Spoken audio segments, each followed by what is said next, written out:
Well, the Chinese Grand Prix served up a thrilling weekend, and Lewis Hamilton put his Malaysian frustration behind him to win in Shanghai on Sunday. And I'm pleased to have been joined by Paul Hadsley once again. Paul, what a fantastic race yesterday. Yeah, I've come armed with my cliche. You ready for this one? Go on. What started as a smog-filled Shanghai circuit ended up being a breath of fresh air for Formula 1. That is absolutely fantastic. I know. You know? I've been listening to Martin Brundle long enough, you know. But Too much, I think. Fantastic. Wasn't that great? I mean, not just that we had a different winner, but how the way he got there, the way the race unfolded, thrilling from start to finish. Oh, it was just amazing to watch, and it kept me awake when I've been up all night until an 8 a.m. start. So yes, fantastic race, best one so far this year. And before we do go on to talk about Lewis Hamilton, you've got to give Pirelli credit where it's due. Oh yes, we love them. Pirelli are like the masters. Everyone's bowing down and worshipping at the altar of Pirelli at the moment, because no one was sure. When they started, all the little marbles started falling off on the offline. I was like, oh, not sure about this Pirelli. Overtaking's going to be harder now. But yes, how many stops was it in the end? Some people did 4, some people did 1. I think it was like lots of variety, but it's basically, it just enables people different speeds, different times at different parts of the race. So yeah, overtaking is guaranteed that way. Well, after a disappointing end at Sepang and finishing the race in 8th, Lewis Hamilton certainly bounced back in fine style, didn't he? Yes, and it's one of the things we didn't know until the last pit stop. What if his strategy was right? He saved a set of softer tyres after qualifying, so he was confident enough in that. You could tell in himself he was like pretty, well, he said out loud, but yeah, he was really confident. You can tell he took that into the race. The start of the race didn't quite go to his liking, but he kept his head. He didn't panic, and he came away with a victory. So yeah, great performance from Lewis, and some fantastic overtaking moves as well, has to be said. And what a difference 7 days can make. Okay, yeah. I know he was really downbeat last week, wasn't he? Yeah, of course, and all the penalties and all that. But yeah, I mean, he got all his frustrations out on track. Some lovely moves. Martin Brundle even said he'd be sending video footage to his son, who's a Formula 2 racer, to show him as a masterclass on overtaking. And not just a lot of people, not just Lewis, but there was a lot of overtaking on track. And Lewis was obviously the king because he won. But yeah, great overtaking. And his final stint couldn't have gone any better. He got past Button, Rosberg, Massa, and Vettel. Yeah, that was the masterclass on track. Well, most of them on track, but yeah, that was fantastic to watch. Just as in case in the old days after the final pit stop, everyone else would be holding station and that'll be it. You think that's the race, but now it's all up in the air, and let's see the overtaking on track. An absolutely wonderful race. Well, for Jenson Button, he will have been frustrated not to have finished on the podium, but it wasn't a bad weekend for him, though, was it? He tried his old trick, didn't he? He tried to go on a different strategy to everyone else in China. To be fair, last year that worked out well for him. He got off strategy and won. This year he thought he'd try the same trick again, parking in the wrong place. He actually parked in exactly the same place as last year. It's just his team are not number 1 anymore in the pit lane. But yeah, that was quite a bit of an outtake from Jenson there.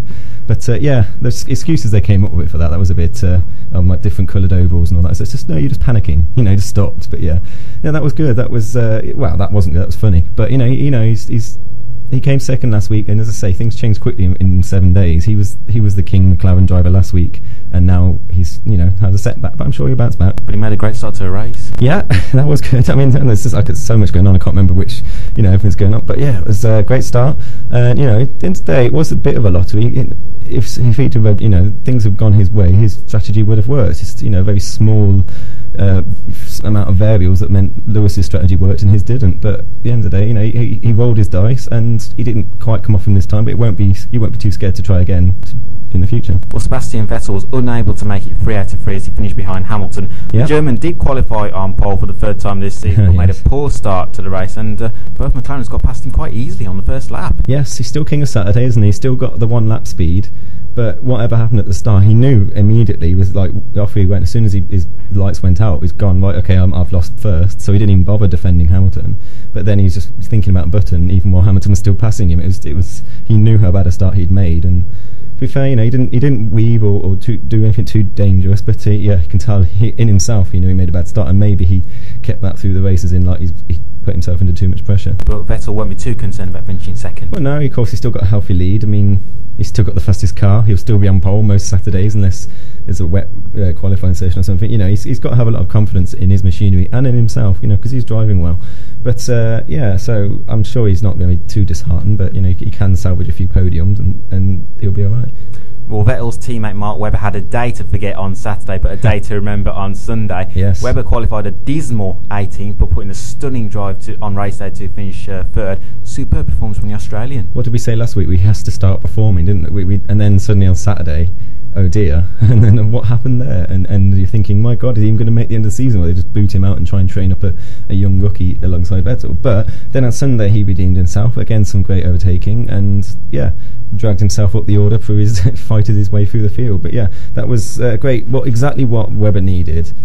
He's got to now fix Saturdays, because obviously, it's what we need as Formula 1 fans. We need the fastest car, if Red Bull are to be the fastest car, starting at the rear of the field. That'd be more fun for all of us. It was great to watch him on the onboard feed, I'll tell you that much. But for Webber's personal point of view, he needs to perform on Saturday as well as Sundays. And this might just be the turning point in his season. It could be. I mean, he's shown himself. It's all about self-confidence, as we said before.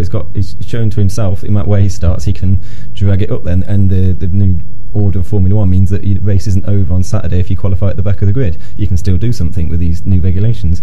So yeah, I mean, hopefully he knows that. Hopefully he doesn't have to rely on that, because hopefully he should be going for pole in Turkey. But at least he knows now within himself he can do it. He has overtaken and he can drag himself up the order. Well, Ferrari's Felipe Massa came home in 6th on Sunday, with his teammate Fernando Alonso finishing just behind him in 7th. Yep. Yet again, Massa beating Alonso. Yes. I'm not Alonso's biggest fan, but you have to say at the moment, the Ferrari is not the greatest car either.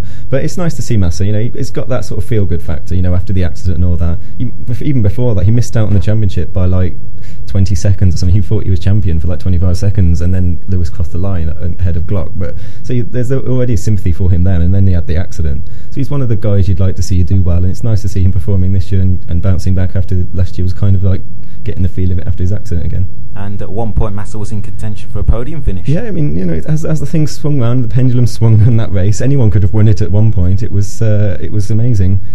Massa was doing very well. He was overtaking like a demon. He was putting some great laps in, and just the things didn't quite go his way of the strategy. But yeah, it's great performance. But disappointing weekend for Alonso. Yes, Alonso. Not what a double world champion would expect from a race like that. I mean, he didn't really start. He wasn't really on. The only time he really got on camera was when he was fighting with Schumacher, and that was fun because we like the Schumacher Alonso. It's like 2007 all over again. But his wing went off at the wrong time and stuff like that. Little niggling problems that made me thinking, what's going on with that car, and all that. But I mean, if we're going to talk about that next, but that was the most confusing thing of the whole weekend for me. How that wing can open at the wrong part of the track, which is being investigated. Well, we haven't really talked about Mercedes this season after 2 below par weekends, but this weekend in China they certainly made significant improvements. Yeah, I'd say that was great battle, Schumacher Alonso. If only it was further up the order, could have like those two going head to head for the lead. There'd be no compromises. But yeah, fantastic racing between them two. Rosberg's his effort in and was hopefully rewarded. Were they 4th and 5th in qualifying, 5th and 6th, something like that. They were. Well, Rosberg qualified 4th and Schumacher qualified 14th. That was it. No, yeah, Schumacher said. Sorry, that was what I remember listening to. Schumacher said he should have been they should have been side by side, and he had the pace and the confidence he had. They should have been, but of course he made. Yeah, okay, that was my mistake. But yeah, now I remember. So Schumacher's happy, even if he didn't get the performance out of it. So you can tell if he's happy, he's going to be performing. So it's a bit of a worry for the future with Schumacher back. But a great qualifying race from Nico Rosberg. Yes, I say, yeah, he got it done, and Schumacher thought he could get it done, but yeah, he at the moment that's the best that car can do. So he did very well. What can Mercedes take from Shanghai? Some points, but apart from that, yeah, it's not as bad as the media likes to pretend. That it's all things happening and all terrible things. Yeah, they're not winning. Yeah, they're not the number 2 team we thought they were in testing, but there's still a long season. They can perform, they can improve. So you never know. Just one of them races where the leaders, if there's going to be overtaking, knock each other out. They could be up there. They could be stealing an odd victory. You never know. Well, Renault's Vitaly Petrov finished the race in 9th ahead of Sauber's Kamui Kobayashi.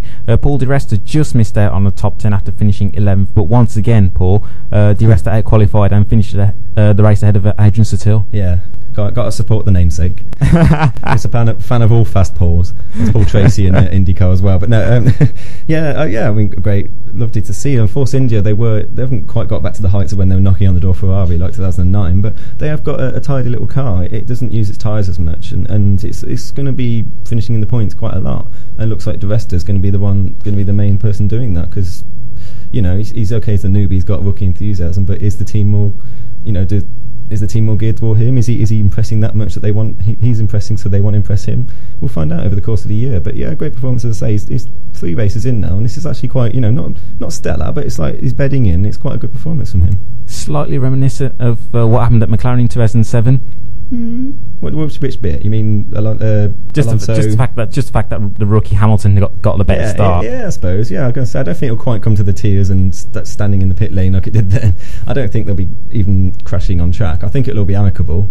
It's just behind the scenes politics, isn't it? Which driver do you want to favour, and the other one has a huff about it. And yeah, on track I think it'll be fine. It's just behind the scenes you've got to worry about. But nonetheless, a great performance from Di Resta in qualifying, and good birthday present for him to get into Q3. It was his birthday. I didn't mention that enough times, did they? They mentioned it quite a lot of times. On Saturday it was. Yeah, yes. I know. Yeah, that was nice to see. Top 10, quali 3. Yeah, it's nice to see. I would say he is doing better than expected, I have to say. And just finally, to end our review, Lotus's Heikki Kovalainen finished 16th ahead of Sergio Perez and Williams driver Pastor Maldonado. Great effort from Heikki and the team. Yes, Lotus are. Let's say all the new teams finished. All the new teams finished. The only person who didn't was the Toro Rosso with the wheel off. So that is a nice little thing. Everyone said, like, new teams, what do they bring to the sport? They're bringing this sort of performance. Like when they finish ahead of a Williams, you think, wow, the team that started last year versus multiple world champions Williams. It's amazing and it's great to see. And I'm very much in favour of the new teams. I love Lotus, and Virgin's got a great colour scheme, and yeah, it's nice to see. So I'm happy that happened. Williams having their worst start to the year since over 30 years or something like that, and there's talk of reshuffling the technical team, but go with the new team, that's what I say. Well, I believe Lotus have been they're going to be having a big package for the Spanish Grand Prix, so it may well be the case that they're competing against the likes of Williams and Toro Rosso. It would be great. I mean, yes, to say that this will give the lie to those who decried the new team, that they've got within a year and a half they can be knocking on the door of the top 10. Low order, the top 10, 15, wherever, but that would be great to see, just to show that it can be done. You can start up a new team and be within a certain time frame, not immediately, but a certain time frame, have success. That will hopefully encourage other teams in the future when spots come up to come into the sport. Paul, thank you for coming in, and that's the end of our Formula 1 review.